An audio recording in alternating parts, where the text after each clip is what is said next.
ശൈലറ്റിസ്റ്റ് എന്ന് പറഞ്ഞവരെ ഇന്നത്തെ സുവിശേഷത്തിലെ ഈശോ നമ്മളോട് പറയുന്നത് ഇപ്രകാരമാണ്: തന്നെ തന്നെ ഉയർത്തുന്നവൻ താഴ്ത്തപ്പെടും, തന്നെ തന്നെ താഴ്ത്തുന്നവൻ ഉയർത്തപ്പെടും എന്ന് പറയുകയാണ്.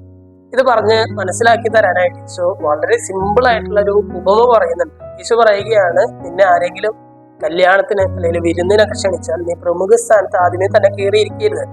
ഏറ്റവും ഒടുവിലത്തെ സ്ഥാനത്ത് ചെന്നിരിക്കണം. അവിടെ നിന്ന് നിന്നെ വിരുന്നിന് ക്ഷണിച്ചവൻ വന്ന് നിന്നെ പതിയെ പ്രമുഖ സ്ഥാനത്ത് കയറ്റിയിരുത്തും. മറ്റുള്ളവരുടെ മുമ്പാകെ നിനക്ക് ബഹുമതി ഉണ്ടാകും എന്ന് പറയുകയാണ്. എന്ന് പറഞ്ഞാൽ വളരെ സിമ്പിൾ ആയിട്ട് എല്ലാവർക്കും മനസ്സിലാകാവുന്ന രീതിയിൽ ഈശോ പറഞ്ഞു വെക്കുകയാണ്, എളിമയുള്ളവരായിരിക്കണം എന്ന് പറയുകയാണ്.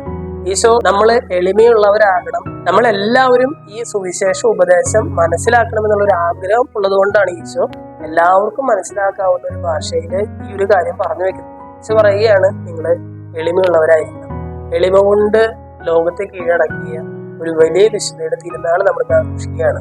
ഒക്ടോബർ 1-ാം തീയതി നമ്മൾ കൊച്ചുത്രേസ്യയുടെ തിരുനാൾ ആഘോഷിക്കുന്നു. കൊച്ചുത്രേസ്യയിൽ വിളങ്ങിയിരുന്ന ഒരു എളിമ എന്നുള്ളൊരു പുണ്യം നമ്മുടെ ജീവിതത്തിൽ ഉണ്ടാകാൻ വേണ്ടി നമുക്ക് പ്രത്യേകം പ്രാർത്ഥിക്കാം. ഒക്ടോബർ മാസം ജപമാല മാസത്തിൽ നമ്മൾ പ്രവേശിക്കുകയാണ്.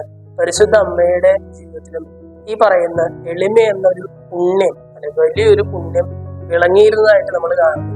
സ്നേഹമുള്ളവരെ, ഒക്ടോബർ മാസത്തിന്റെ ആദ്യ ദിവസം സഭ നമ്മുടെ മുമ്പിൽ വയ്ക്കുന്ന വലിയൊരു ചലഞ്ച് ഇതാണ്: എളിമയുള്ളവരാകും. നിന്റെ വാക്കിലും പ്രവൃത്തിയിലും ചിന്തയിലും എളിമയുള്ളവരാകും. അതിനായിട്ടുള്ള കൃപയ്ക്കായിട്ട് നമുക്ക് പ്രാർത്ഥിക്കാം. ദൈവം നമ്മളെല്ലാവരെയും സ്വന്തമായിട്ട് അനുഗ്രഹിക്കട്ടെ.